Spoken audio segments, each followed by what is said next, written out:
Bom dia, Paulo César. Bom dia, Charles. Tudo bem? Tudo jóia? Seja bem-vindo aqui ao nosso programa do Café Revisário. Você e todos os nossos amigos aí, telespectadores, os amigos já que já vêm frequentemente prestigiando esse momento. Estamos aí sempre procurando trazer conteúdos que são relevantes, não só para a pessoa individualmente, mas para o empresário em si, né? Então, o intuito nosso aqui é sempre falar sobre empreendedorismo, gestão, tributário. Evidentemente que hoje nós temos aí um fator externo muito interessante no mundo, que é a pandemia, e isso vem mexendo com a cabeça dos nossos amigos, empresários e as pessoas em si, né? Famílias, né? Sociedade, acadêmicos, universitários, enfim, tem mexido com a cabeça de muita gente. A gente está observando uma série de situações que vão sendo difíceis a administrar no dia a dia, como a questão da mente, né? A mente hoje, nossa, ela é muito vulnerável a determinadas mudanças. Então, o Paulo hoje está aqui para nos abrilhantar com a questão da mente. Como é que a nossa mente pode ser trabalhada no dia a dia dentro dessa nova realidade que a gente vem falando pós-pandemia. Como é que nós podemos voltar ao equilíbrio e isso favorecer os negócios? Então, Paulo, eu agradeço novamente esse teu sim, né? Porque é um sim que nós damos. O tempo hoje é o maior valor monetário que nós temos, e dispor tempo hoje a gente sabe que é bem difícil, né? E nós que somos profissionais da área de negócios, temos aí um tempo bem corrido. Então, eu agradeço novamente a tua disponibilidade e queria que você falasse um pouquinho sobre essa nova realidade, esse momento que nós estamos vivendo, o que isso está impactando hoje nos negócios. Legal, Charles, obrigado. Eu primeiro agradeço o convite de poder estar contribuindo aí com o teu canal e a oportunidade de poder falar de um assunto que eu amo, que é muito interessante, né? Então, queria primeiro me apresentar, sou Paulo César, 47 anos, administrador, estou fazendo uma segunda faculdade, uma pós-graduação junto, trabalho hoje como mentor em uma empresa de tecnologia que faz transformação digital, né? Já empreendi durante alguns anos e nos últimos 15 anos eu tenho trabalhado no mercado de consultoria, né? Prestando consultorias em empresas de médio e grande porte, empresas públicas e privadas, né?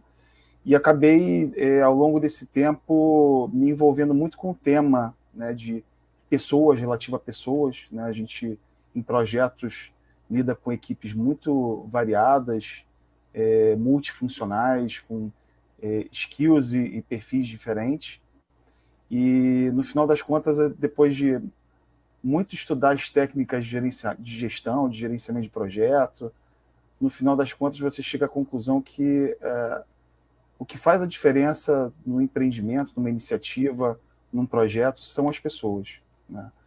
E no meio desse tema entra a questão da saúde mental, né? Que é um tema que é estigmatizado ainda, né? Ele vem melhorando a questão de você lidar com o tema saúde mental, o tema terapia, né?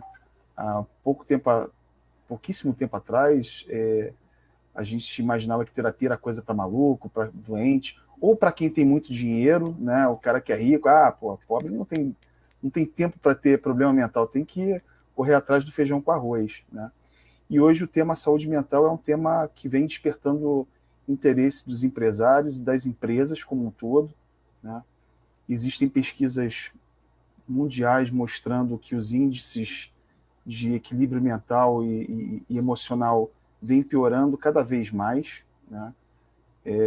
O Fórum Econômico Mundial, que é uma instituição internacional que monitora o mercado e monitora e tenta predizer determinados comportamentos, determinadas flutuações do mercado, pesquisa a saúde mental e como isso impacta, né? Se não me engano, são 33 trilhões de impacto em produtividade por conta de saúde mental. E aí, quando a gente está falando de saúde mental, a gente não está falando necessariamente de transtorno psíquico, né?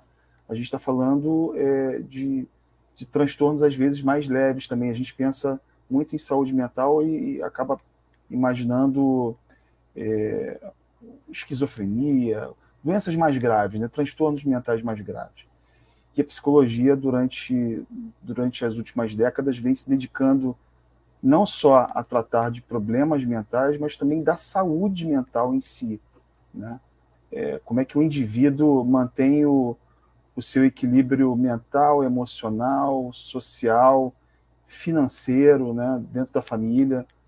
E esse é um tema que vem despertando cada vez mais interesse dos empreendedores, visto que se percebe com muitas evidências o impacto que isso tem na produtividade e o impacto financeiro, né, nas empresas. Então, é um tema que me é muito caro e que eu tenho que trabalho hoje com ele dentro da organização. No projeto onde eu estou hoje, é um projeto de People Analytics, onde a gente tenta, com dados, criar um ambiente mais favorável para as pessoas dentro da organização. E é uma empresa onde eu trabalho que tem também o hábito de promover a saúde mental como um todo, né? E as empresas têm consultado muito esse tema. Paulo, eu vejo que houve uma evolução até na sua trajetória profissional em função da própria demanda, né? Então, acredito que o teu engajamento dentro dessa área hoje foi fruto de uma demanda. E é isso que a gente vem observando em muitos setores da economia. Alguns profissionais que acabam morrendo naturalmente e outros que vão emergindo. Mas por que isso acontece? Porque, na realidade, é o mercado que demanda algum tipo de produto ou serviço. E, evidentemente, que essas forças exteriores, que é justamente o que o mercado deseja, é que passa despercebido muitas das vezes na vida de vários empresários, principalmente empreendedores de pequeno e até médio porte.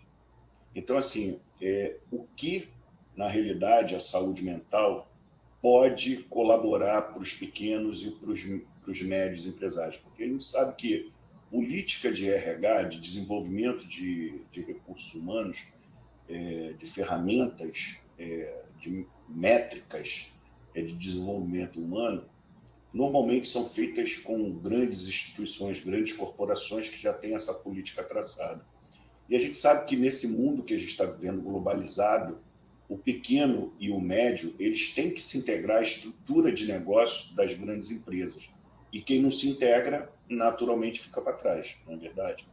Então, eu acredito que essa nova realidade que nós iremos viver, eu acredito que não vai ter espaço para amadorismo. Então, a especialização dos profissionais vão ser exigidas a todo momento. Então, esse engajamento do profissional, ele requer um determinado equilíbrio, um determinado comportamento, que a gente também sabe, né? Na década de 90, eu trabalhava no Grupo Amil nessa época, trabalhei 12 anos no Grupo Amil, e a Amil sempre foi muito empenhada nessa questão do desenvolvimento humano, profissional. E a gente teve uma palestrante lá na época que falou sobre exatamente essa questão da relação do trabalho.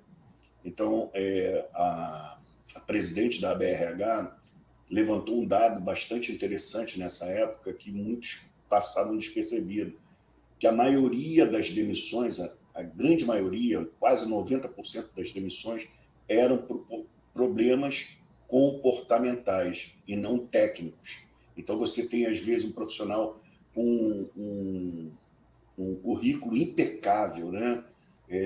Você fala assim, caramba, esse é o cara. Você para e fala assim, nossa, era tudo que eu queria. Quando chega na prática, esse profissional tem vários tipos de desvios comportamentais e acaba emperrando a engrenagem, que dependendo do papel que ele desempenha dentro da organização, isso pode até quebrar uma organização. Então, assim, eu queria que você falasse um pouquinho sobre isso, essa relação, porque isso aí não só afeta as grandes empresas, mas elas conseguem estar antenadas. Mas as pequenas e as médias, que são desprovidas dessa análise mais profunda, como é que ela pode chegar nesse patamar de análise? Quais são os caminhos que ela pode trilhar para que isso ela consiga com mais facilidade? Perfeito, Charles. Você tocou em pontos muito interessantes e muito importantes. Se diz no meio de desenvolvimento de pessoas que as pessoas elas são contratadas pelas suas competências técnicas e são demitidas pelas suas competências comportamentais, né? Então, as organizações hoje estão focando muito, não apenas no curso técnico que você tem, na graduação, pós-graduação, nos cursinhos que você fez de especialização, mas principalmente em investir no processo de recrutamento e seleção, para que possa identificar se essa pessoa tem, ou se ela já tem as competências comportamentais que são necessárias para aquele cargo que ela está buscando, ou se ela tem a metacompetência, né? Se ela tem o interesse de desenvolver essas outras competências, que às vezes a gente não tem, e o emprego, aquela oportunidade, acaba sendo uma oportunidade para você desenvolver essas competências comportamentais, né? A gente falou ainda há pouco do Fórum Econômico Mundial, né? E o Fórum Econômico Mundial tem um relatório que ele lança todo ano, né? Que é The Future of Jobs, é o futuro dos empregos, né? E logo no introito eles fazem uma análise interessante, dizendo que o mundo está passando pelo que alguns consideram ser a quarta revolução industrial, onde a automação e a inteligência artificial estão revolucionando tudo, né? E justamente o que as empresas precisam agora são daquelas pessoas que têm as competências que não são as hard skills, né? São as competências técnicas, competências duras, que você aprende nos cursos e nas capacitações que são feitas. Mas você está precisando daquela soft skill. A soft skill não é um termo muito bom, né? Porque quando a gente está falando de soft skill, a gente está falando daquelas competências essencialmente humanas, que são aquelas que ainda não são emuladas, né, pelas máquinas, que não são executadas pelas máquinas, mas são aquelas competências humanas como a própria inteligência emocional, o autoconhecimento, comunicação, negociação, gestão de conflito, né, uma série de coisas que, por enquanto, só nós humanos conseguimos fazer. Então, esse é um relatório muito interessante que pode ser baixado gratuitamente na internet. Ele faz uma análise do mundo inteiro e país a país, incluindo o Brasil, quais são as competências que as empresas hoje mais precisam, né? Que são as soft skills. E de soft essas skills não tem nada, porque fazer um curso acadêmico perto de desenvolver uma competência sutil é muito complicado, é muito difícil, porque requer tempo e requer engajamento, né? Então, o empreendedor e as empresas de pequenas e médias, geralmente elas estão fundamentadas, a coluna central delas é geralmente um ou dois gestores que comandam essas empresas, né? E a primeira pessoa que tem que trabalhar as soft skills, esses comportamentos, é o próprio empreendedor, né?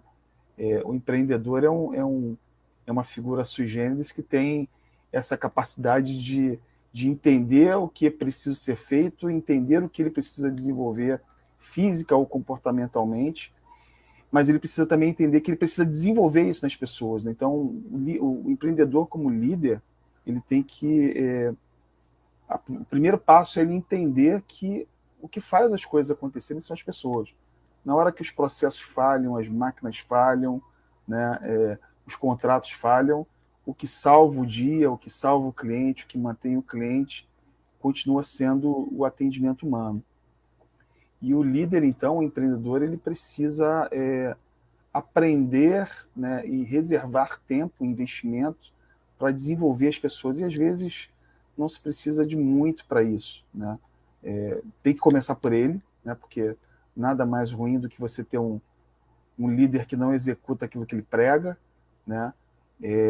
Mas desenvolver ambientes seguros, onde haja comunicação, transparência, onde as pessoas possam fazer a sua contribuição e contribuir principalmente com inteligência, né?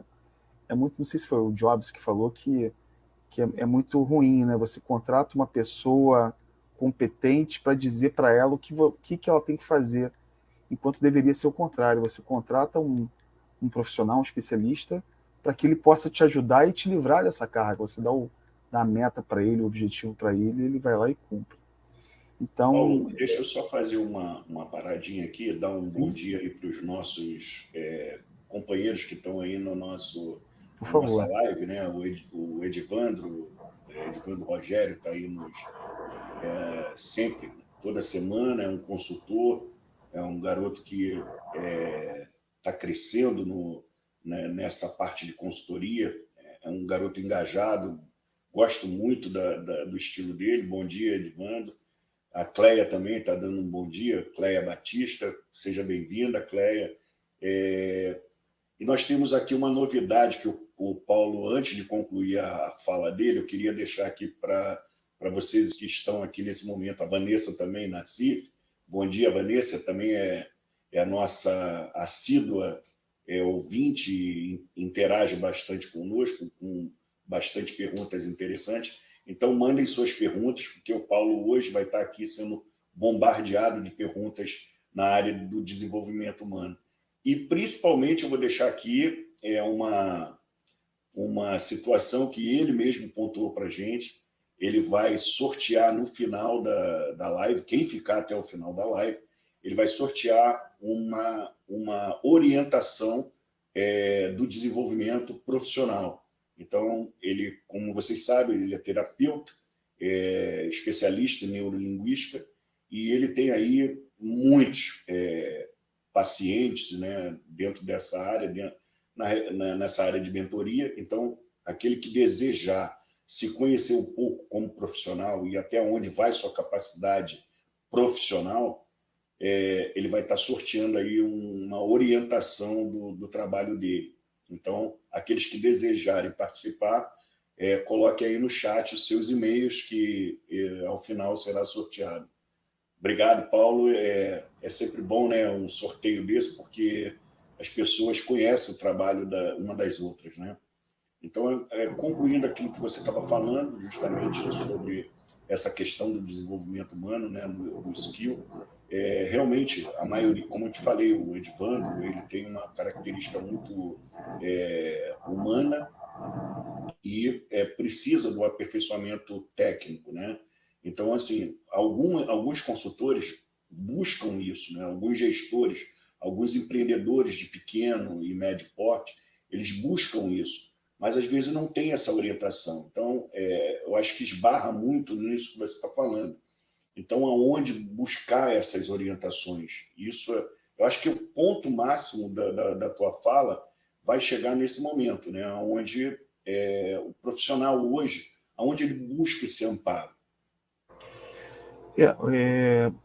O desenvolvimento dessas competências mais sutis, competências mais humanas, ela pode ser orientada por um profissional, por um terapeuta, ou por um coach, né? Hoje, o coaching está bastante divulgado, embora tenha sofrido alguns ataques, né? Por conta da popularização, e é natural que aconteça sempre que um tema, um método, ele começa a evoluir e a se popularizar, a qualidade do serviço começa a cair, mas o coaching em si, o método coaching de desenvolvimento, vai justamente trabalhar com as pessoas, definir aquelas competências que a pessoa precisa ter para atingir os seus objetivos e estabelecer um plano de ação para que essas competências possam ser desenvolvidas, né? Fora isso, existem também no mercado diversos cursos que tratam do desenvolvimento de competências, né, das soft skills, mas a verdade é que a soft skill ela precisa ser desenvolvida no dia a dia, né? Eu tenho alguns mentorados, né, dentro da organização e o que a gente estabelece quando a gente sempre trabalha com o princípio da alavancagem, né? Não dá para você desenvolver tudo ao mesmo tempo. Então você vai escolher aquelas competências que são as mais relevantes e impactantes para aquele momento que o profissional está vivendo e aquilo que vai alavancar, né? Meio princípio de Pareto, né? O 20-80, 80-20, né? Você vai focar em 20% de ações que vão desenvolver as competências e que vão ser responsáveis por 80% de resultados que você pretende alcançar, né? Então, só abrindo parênteses nisso, 80-20 perfeito, essa tua colocação foi perfeita, porque o profissional antigo ainda acha que a quantidade de trabalho é quantidade de produtividade, não seria isso, na verdade. Perfeito. Você ser cirúrgico naquilo que você faz, ser assertivo. Então, passa por essa gestão hoje, a qualidade do profissional. Então, ele tem que entender que aquela questão da massificação daquilo que ele fazia não quer dizer produtividade. Então, ele tem que entender essa diferença hoje. Ele tem que ser mais assertivo, né? Ele tem que ser mais cirúrgico. Perfeito. Às vezes a gente confunde o estar ocupado com o ser produtivo, né? E aí a gente acaba gastando energia, né, com coisas que acabam fazendo com que a gente não coloque energia e tempo, né, que é o recurso mais escasso que nós temos. Tempo não volta, né? Então a gente tem que empregar muito tempo, muito bem as horas e minutos que a gente tem no dia para aquelas coisas que vão efetivamente dar resultado. E muitas vezes no calor do dia a dia a gente acaba se perdendo no meio de tantas coisas, de tantas pressões, de ações urgentes, às vezes ações urgentes que não geram valor, mas precisam ser executadas, né? E saber fazer esse equilíbrio que você falou aí é muito importante para você conseguir focar naquilo que é mais importante. E a gente saber que a gente não consegue resolver tudo. Uma das principais habilidades humanas que são requeridas hoje pelas pessoas e pelas empresas e pelos empreendedores é a comunicação, né? A comunicação humana ela é tanto a origem de muitos problemas como de muitas soluções, né? A gente como consultor, e você sabe disso, quando a gente entra numa empresa, os primeiros problemas que a gente encontra são problemas, às vezes, de comunicação, de objetivos bem estabelecidos, a comunicação entre os líderes e os liderados, né? A comunicação entre áreas das empresas, os silos, né? Então, saber se comunicar é uma das competências humanas hoje mais requeridas dentro do mercado, assim como a famosa inteligência emocional, né? Que é aquela capacidade que você tem de se autoconhecer, de entender suas emoções e saber lidar com elas de maneira apropriada de acordo com as situações. Então, é muito comum a gente encontrar em organizações aquelas relações tóxicas entre funcionários ou entre líderes e liderados, entre gestores e membros de times, né? E você desenvolver um ambiente onde as pessoas possam desenvolver a sua comunicação requer também inteligência humana, né? Porque nós somos falhos, né? O que mais faz com que nós sejamos humanos é justamente as nossas falhas, as nossas respostas automáticas, às vezes aquilo que não nos agrada, que não nos é costumeiro, que não nos é próximo, né? Então, saber acolher o que o outro fala, entender que reação você está sentindo, mesmo que automaticamente, e adequar a linguagem para que você chegue ao objetivo que está estabelecido é muito importante. Ô, Paulo, Sim. tem uma pergunta aqui, até uma pergunta bastante interessante do Marcos Souza. Também obrigado, Marcos, pela sua participação. Ele coloca aqui justamente sobre o profissional antigo, né? Contratos de terceirização e mão de obra técnicas dentro do governo federal. Como agora esses contratos estão transformando em entregas de relatórios técnicos, mas a análise por parte do servidor é demorada e desequilibrada, pois deixa de ter relatórios técnicos mensais. Vejo ser muito importante declarar qual é o meio de comunicação oficial do contrato, do negócio e até mesmo nas organizações. Então, ou seja, pelo que eu entendi aqui, a colocação dele, essa relação da mão de obra terceirizada dentro de contratos com o poder público, já que as empresas, né, eu acredito que a maioria das empresas querem se desenvolver, e a gente sabe que no poder público, como há uma defasagem para o mercado privado, né, para a iniciativa privada, em termos de desenvolvimento profissional, isso há um desequilíbrio. Eu acredito que tenha sido essa a visão que ele queira passar aqui. Como ajustar, né? Talvez seja essa a pergunta dele, como você ajustaria o tempo de resposta de um profissional hoje da iniciativa privada encaixado com o poder público, né? Na prestação de serviço? Porque a gente sabe que há esse descompasso e muitas das vezes prejudica o serviço, né? Talvez seja isso que o Marcos tenha querido falar aqui nesse momento. Sobre essa questão da comunicação empresarial, principalmente na prestação de serviços, né, é muito importante você ter entre as partes comunicado estabelecido, né, quem quer receber que informação, em que momento, de que forma, por qual meio, né? É muito comum nesses contratos a gente fazer o famoso plano de comunicação, né, onde você vai estabelecer ali os stakeholders, as partes interessadas no teu projeto, e você vai estabelecer ali como é que essas partes, qual é o interesse delas, como é que elas usam, como é que elas afetam e são afetadas por aquele serviço, e quais são os meios mais apropriados de comunicação, de regularidade, né? Isso estabelecido, conhecido por todos, transparente, para que não haja...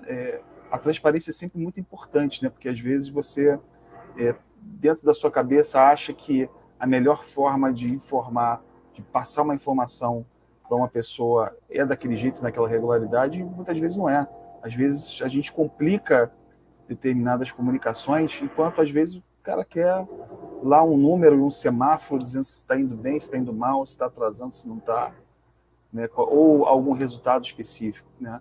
Então, hoje no mundo privado, a tendência é de que as informações elas sejam passadas de modo mais suave, mais sintético e mais leve, né? Muitas vezes isso não acontece nas prestações de serviço público, né? Por conta de contratação, por conta de necessidade da fiscalização dos contratos, né? Para que não haja problemas de prestação de serviço, você tem que criar, às vezes, extensas comunicações escritas, né? Relatórios rebuscados, mostrando o que foi feito, né? Enquanto hoje, nas empresas privadas, isso tem evoluído bastante. Assim, nas consultorias, às vezes, a gente chega, apresenta um PowerPoint e aquele PowerPoint é um relatório. Aí a gente defende ali no pitch, né? A gente demonstra os resultados ali no pitch. Por quê? Porque o mais importante é o resultado final. Então, o mais importante aí é estabelecer qual é o nível de comunicação importante, necessário para cada uma das partes, né? Não sei se eu respondi a pergunta. Então, essa questão ela é muito interessante porque ela, inclusive, dá um desdobramento que, dentro da nossa área tributária jurídica, ela acaba esbarrando em algumas situações. O compliance hoje é uma realidade que as empresas estão vivendo, né? Então, ou seja, você alinhar o teu discurso à prática, a gente está vivendo o Estado democrático de direito. Então, tudo é judicializado. Tudo aquilo que você fala pode ir de encontro a você. Então, qualquer fala que você tenha que esteja na informalidade, isso pode gerar um viés. Então, as empresas hoje parece que têm muito cuidado com isso. E isso acaba, de uma certa forma, tirando a dinâmica da coisa, principalmente na área pública, pelo que eu entendi daquilo que o Márcio tentou passar aqui. Então, por isso que eu falei que dá um desdobramento, porque talvez o entrave da questão do compliance, tanto que tem muitas empresas hoje, multinacionais, que não querem participar de licitações, justamente por causa do compliance. Então, elas deixam o terceirizado dela, os consultores dela, fazer a licitação e ela só faz ela só faz o fornecimento do produto ou do serviço para esse terceirizado. Mas ela diretamente participar com o poder público, muitas grandes empresas não têm esse desejo justamente por causa do compliance. E isso é ou não é um dificultador em termos de engajamento hoje do mercado? Talvez seja porque nós não tenhamos profissionais do outro lado do poder público tão preparados quanto da iniciativa privada. Talvez seja isso, né, Paulo? Eu acredito que sim, Charles. O poder público, né, você vê que vem mudando, né? Você vê uma evolução talvez não tão acelerada quanto seja necessário ou quanto a gente gostaria, mas você vê Bem hoje paulatina, né? Bem vagarosa, né? é bem vagarosa, bem morosa, mas o poder público vem mudando aos poucos. Ainda precisa acelerar mais, mas hoje as esferas públicas elas têm investido mais nos seus profissionais concursados ou não concursados, né, para desenvolver competências técnicas e comportamentais, né? Existem iniciativas de premiação interna de diversas maneiras, nem sempre a premiação ela precisa ser monetária, né? Mas essa questão da terceirização ela é muito complicada, não só no poder público, né, em contratos públicos, mas também em contratos particulares, né? Muitas vezes aquele que está alocado ali, terceirizado, ele não tem o mesmo engajamento daquelas pessoas que são funcionários. Isso acontece nas empresas privadas também, né? Por isso que eu falei para você inicialmente, justamente esse desequilíbrio das grandes empresas que já têm políticas traçadas dentro, até porque elas são departamentalizadas, então isso favorece a especialização do profissional. E Perfeito. uma vez que isso acontece, fica bem definido os papéis, as tarefas, correto? Já no pequeno e médio empresário, por ele ter essa deficiência de crescimento e o negócio dele, às vezes, também não cabe ser uma estrutura gigantesca, mas ele não tem isso bem definido dentro da estrutura de negócio dele. E ele acaba sendo solitário e logo ele acaba absorvendo tudo, toda essa carga. E talvez Verdade. esse descompasso também seja uma grande dificuldade de interação entre as partes, né? Verdade, concordo com você. Os pequenos empresários eles têm que matar vários leões por dia. E às vezes assuntos que são díspares, né? O cara está preocupado, às vezes, com uma equipe pequena ali, que é multifuncional, está preocupado com a parte financeira, com a parte de compra, de estoque, de RH e todo mundo, tudo muito junto, né?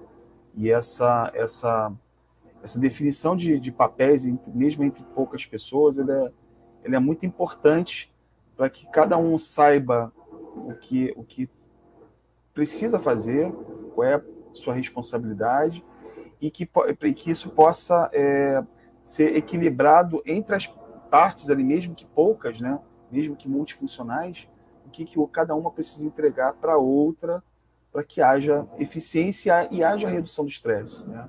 Os níveis de... O papo inicial volta lá para a saúde mental, né? Os níveis de estresse do empresário, né? Dos microempreendimentos, aumentaram por conta da pandemia, né? Os empresários hoje sentem ainda um ambiente incerto que é, né? Mas, da mesma maneira, as pesquisas mostram que o empreendedor, o microempreendedor e os gestores, são justamente aqueles caras que, não, tá difícil, mas eu vou conseguir atingir. São pessoas otimistas e batalhadoras, né? É o perfil básico que a gente vê entre os empreendedores. Inclusive, Paulo, é uma das perguntas aqui do Edivando. Como as empresas estão tratando os funcionários que retornaram da pandemia com deficiência comportamental? É uma das perguntas dele. Com deficiência comportamental? Na realidade, é o que você falou, saúde mental. Tiveram muitas empresas que deixaram seus funcionários, pelo menos é o que eu entendi ali, tiveram muitas empresas que deixaram seus funcionários em home office, uma grande maioria, algumas retornaram, outras não. Talvez essa seja a pergunta dele. Aquelas que retornaram às suas atividades local, né, dentro da empresa, com essa deficiência comportamental, como é que essas empresas estão tratando desses funcionários? Então, segundo as últimas pesquisas que eu li, né, existe uma percepção dos empresários e das empresas de que a pandemia alterou como se vê o trabalho remoto, né? Entretanto, mesmo tendo essa visão, e era uma coisa que as empresas viam que poderiam economizar financeiramente, tempo e o próprio bem-estar do funcionário por estar remotamente, não enfrentar trânsito, não ter deslocamento, tem o outro lado que pesa, que é a interação humana presencial, que é importante para todo mundo, né? Alterou-se a percepção porque as pessoas começaram a se adaptar a esse meio que a gente está aqui, né, um meio virtual. Mas os líderes, eles estão tendendo, né, segundo as pesquisas, a retornarem com todos para o trabalho presencial, ou pelo menos misto, né? E as empresas elas estão lidando isso com muito... Claro, a gente tem algumas discrepâncias entre... Algumas empresas estão mais amadurecidas nessa questão da gestão de pessoas, né? E outras menos amadurecidas ainda na questão de gestão de pessoas e saúde mental. Então, o que as empresas já mais amadurecidas elas estão planejando é um retorno gradual, né? Para que as pessoas voltem a se acostumar, né? Tem muita gente louca, doida para voltar para o presencial, para mesmo não podendo ter um abraço, poder tomar um cafezinho em pé ali no corredor, né? E isso é muito importante, né? Para as pessoas, né? A gente, em ambientes virtuais, a gente marca lá aqueles 15 minutos ali, é a hora do cafezinho. Então todo mundo vai lá, pega o seu cafezinho, liga no virtual e vai jogar conversa fora. Qualquer coisa menos trabalho, né? Então as empresas estão lidando com cuidado, né? Com esse retorno, uma espécie de readaptação das pessoas, né, ao trato pessoal, porque nesse ambiente aqui, nesse canal de comunicação, a gente precisa ser muito direto, muito assertivo, né? E muitas vezes ser muito direto causa outros problemas, né? Aqui a gente não tem essa visão. Aqui eu estou falando alguma coisa para o Charles, eu não sei se o Charles está... Às vezes ele está com a câmera fechada ou estamos no chat. Eu não sei se o Charles está gostando ou não está gostando, se ele está resistindo ou não está resistindo, né? Que a gente consegue perceber na face, né? As pesquisas mostram que 7% da comunicação humana são palavras, o resto todo é o não verbal, é o tom de voz e como eu gesticulo, né? E isso é muito importante, né? Dar o tom. A gente usa os emojis ali para tentar transmitir a emoção do que a gente está tentando falar, mas mesmo assim ainda é pobre perto da comunicação não verbal humana. Então, os líderes estão fazendo pesquisas, estão vendo, você gostaria de voltar, você não gostaria de voltar, como é que você encara, né? Você gostaria de ficar 100% presencial, parcial, completamente remoto, né? Para tentar criar mecanismos para que se volte sem muito choque. Paulo, isso até pegando o gancho disso que você está falando, tá tão dinâmico que a gente já está chegando já chegou no final da nossa live, mas vamos estender mais uns 5 minutinhos aí. Pegando esse gancho, existe alguma métrica que está sendo feita com relação à faixa etária? Porque, por exemplo, eu tiro por mim. Hoje, para mim, é muito mais cômodo aplicar técnicas dentro do virtual do que do presencial. Para mim, estou falando comigo, que já estou com 58 anos. Mas talvez para o jovem ele precise muito mais do convívio do que uma pessoa de mais idade. Mas isso é uma verdade ou é mito? Tem pessoas mais velhas que precisam e mais nova não? Ou isso existe alguma pesquisa com relação a isso? Existem pesquisas, né, que demonstram essa necessidade de desenvolvimento nos mais jovens das competências que eram muito valorizadas antes do mundo pré-internet. Você e eu vivemos um mundo onde não havia internet, não havia celular, não havia smartphone, não havia rede social. Era então o mundo a gente análogo, né? era um mundo analógico, Analógico, né? Isso.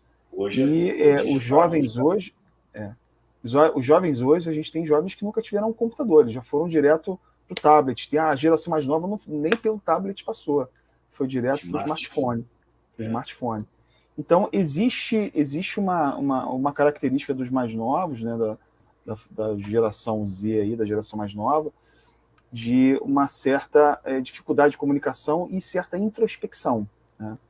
E as empresas que estão mais atentas a isso, elas estão fazendo ambientes diversos, não só com relação a gênero, a cor, a deficiência, mas ambientes diversos também com relação à idade. Então, a gente tem equipes múltiplas, onde você tem... Hoje eu trabalho com pessoas que têm idade para ser meus filhos, né? Mais novos do que os meus filhos. E essa proximidade de uma pessoa que tem algumas competências, alguns soft skills diferentes do que estão sendo desenvolvidos hoje, né, produz um ambiente, quando isso é bem coordenado, obviamente, produz um ambiente mais diverso, mais criativo, né, mais produtivo, onde você entende que, de repente, para isso aqui eu tenho a melhor competência, de repente isso aqui é a outra pessoa. Então, as empresas têm focado muito nisso, assim, de criar ambiente diverso, inclusive em idade, para que você possa ter complementação de comportamentos sociais, de comunicação, enfim. Então, as empresas estão atentas a isso, sim. Ô Paulo, só antes de você fazer as considerações finais, tem muitas considerações aqui no chat, né? Nossa, o pessoal está interagindo bem, né, nesse assunto, porque é um assunto bastante interessante, mas evidentemente que nós vamos pedir para aqueles que querem fazer suas perguntas, mandem para a gente, tá, no nosso privado. Nós iremos encaminhar aqui para o Paulo.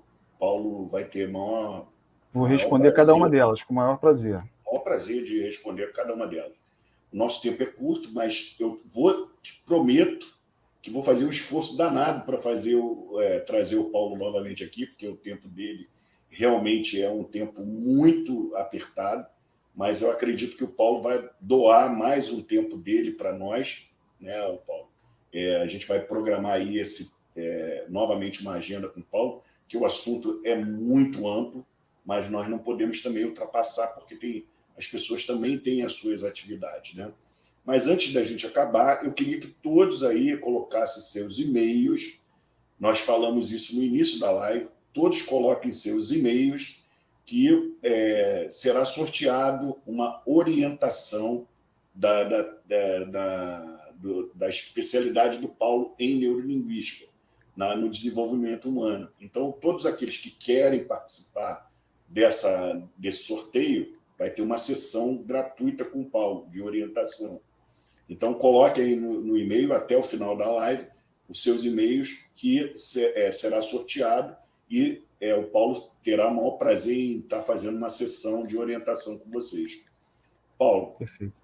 Estamos chegando aí ao final, realmente o tempo passa muito rápido, nós sabemos que esse momento nosso é um momento que é de quero mais, eu tenho certeza disso, mas evidentemente que nós não podemos comprometer também outras atividades nossas, né?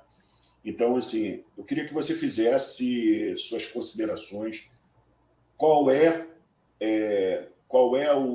a interrogação que tem que ficar na cabeça de cada um que está participando aqui dessa live? E qual é a tua mensagem? Ou seja, o que você deixa dentro dessa experiência do empreendedor para o mundo atual, e o que isso pode trazer de retorno para ele, dentro da experiência que ele já teve e que ele está tendo nesse momento que se transformar? A interrogação que eu deixo aí é como a saúde mental das pessoas, né? E a gente está falando de saúde mesmo, de equilíbrio mental, físico, social, ela impacta a nossa vida e os nossos trabalhos, né? Os nossos empreendimentos, né? As pessoas não são máquinas, as pessoas são subjetivas, as pessoas têm histórias pessoais, elas trazem uma bagagem que influenciam como ela interpreta as coisas, como ela se comporta, né?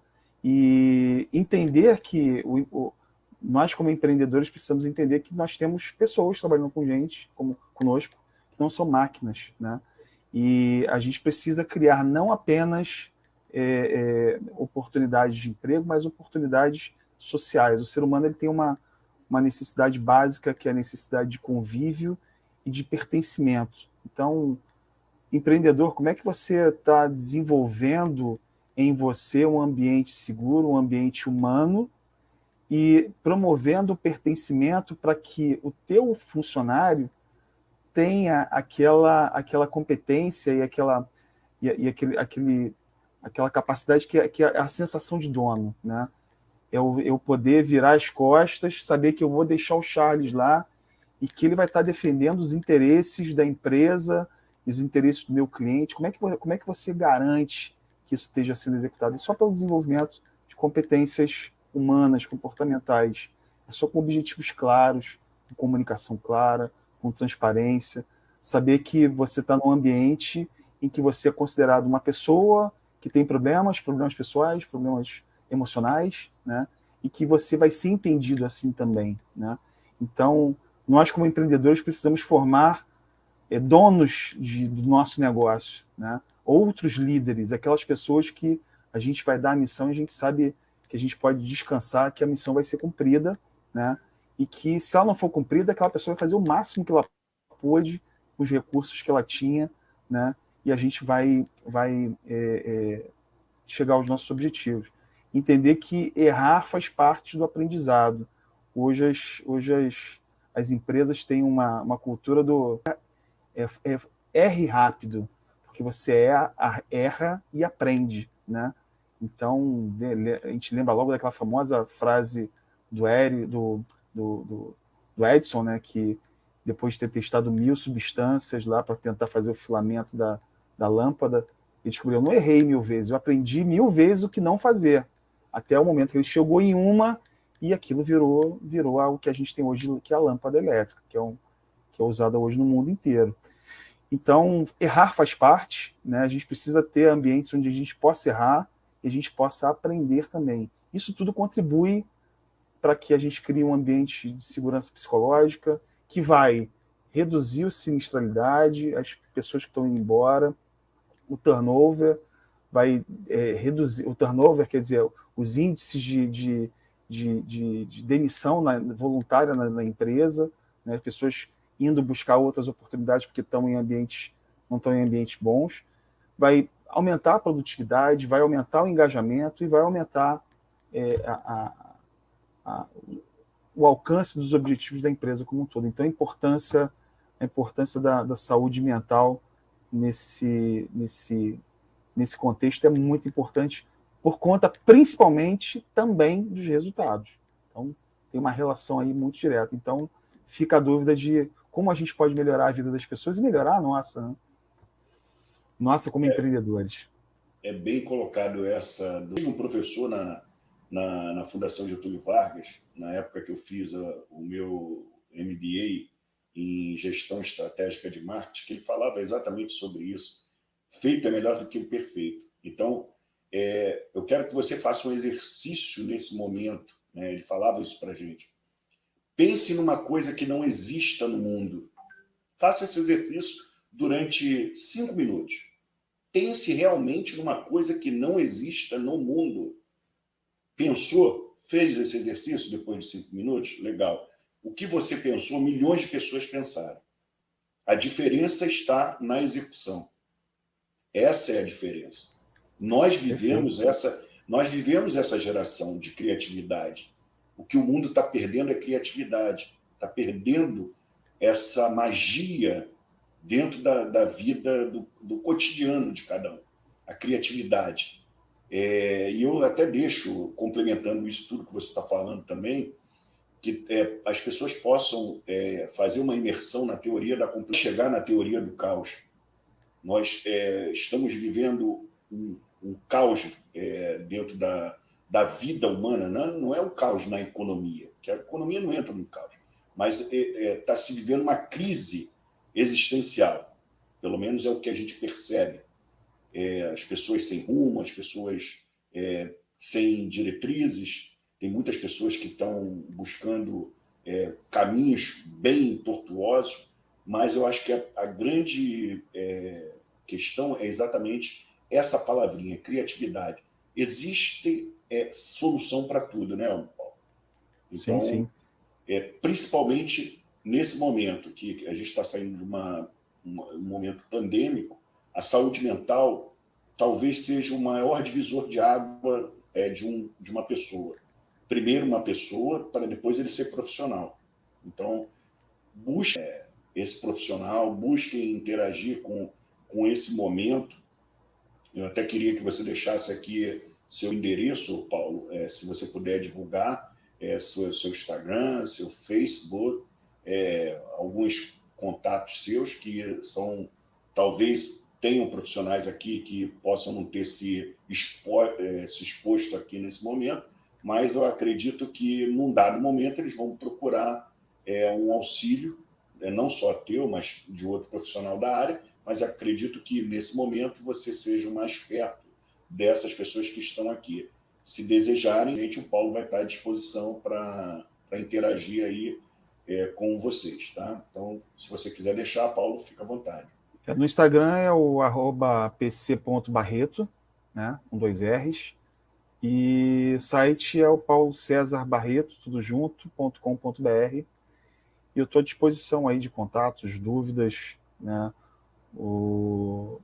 Podem entrar em contato que eu vou ter o maior prazer de responder todas as dúvidas que forem enviadas. Paulo, novamente, obrigado. Eu que agradeço. Eu fico impressionado com o poder de tranquilidade que você tem, sempre teve, né? Você sempre foi um grande irmão, conselheiro nosso. Então, eu tenho aqui uma imagem sempre, eu fico até emocionado com a do Jorge, né? Um grande amigo nosso, um grande parceiro nosso de negócio, e você sempre nos ajudou muito com a tua disponibilidade. Eu acredito que, acontecendo agora, da onde ele estiver, ele está muito satisfeito com a nossa amizade, querido, e espero que a gente tenha força para caminhar junto. Espero que todos que estejam aqui compreendam a importância dessa família que a gente está criando, né? né? Então, mesmo no longe, isso aqui se torna perto, porque é um momento bem informal, um momento que a gente interage, um momento que a gente se abre, um momento que a gente se doa, né? Então, é um momento que a gente pode falar um com o outro de forma bastante amiga e bastante aconchegante. Então, o Paulo vai estar aí acolhendo tranquilamente a qualquer chamado que vocês fizerem. E prometo, né? Prometo, eu vou tirar mais um tempo do Paulo para brevemente ele vai estar aqui com a gente, mais com um assunto mais específico dentro dessa gama de conhecimento que ele tem, que possa agregar mais ainda no desenvolvimento humano e principalmente do profissional que é um empreendedor solitário hoje, né? Perfeito, Obrigado, Charles. Paulo. Eu que agradeço a todos aí pela atenção, obrigado pela oportunidade. O carinho é recíproco, mútuo, de coração, né, você, e por essa caminhada que eu conheço tua, né, de lá atrás, há 15 anos atrás, você falou assim, olha, eu vou ser um cara que vai fazer isso, e está hoje você aqui fazendo aquilo que você disse, fazendo. Então, tenho orgulho aí de ser teu amigo. E estou à disposição, sempre que eu puder ajudar, conte comigo. Peço sua ajuda já para fazer o sorteio aí, me indicar quem é a pessoa que vai, o sortudo aí que vai ganhar a sessão de orientação. Então, Manda... nós temos aqui quatro inscritos que mandaram seus e-mails, né? Então, eu vou só botar a letra inicial e você escolhe, tá? Eu não vou botar o nome para não ser indelicado. Mas eu tenho uma pessoa com a letra V, eu vou mandar para você o e-mail dela, você faz a comunicação com ela e, evidentemente, que os que eu tenho aqui os outros e-mails que eu tenho aqui, eu te mando, e aí você dá um feedback para eles dizendo que você está à disposição, tá bom? Eu combino com ela, legal. Obrigado, PC, mais uma vez. Espero que todos tenham gostado aí do nosso Café Revisare. Toda quarta-feira, 9 horas da manhã, é um compromisso nosso com o conhecimento, principalmente do empreendedor e gestor na área tributária, que é o nosso negócio, mas evidentemente que está tudo ligado. Então, nós estamos aqui hoje com a presença desse ilustre especialista e irmãozão nosso, Paulo César, e esperamos que todos estejam na próxima, que também tem uma sequência aí, um desdobramento, vocês vão estar cientes que tem tudo a ver com o que o PC também colocou aqui hoje. Obrigado mais uma vez, bons negócios. Obrigado, Charles. E até quarta-feira. Forte abraço, tchau, tchau.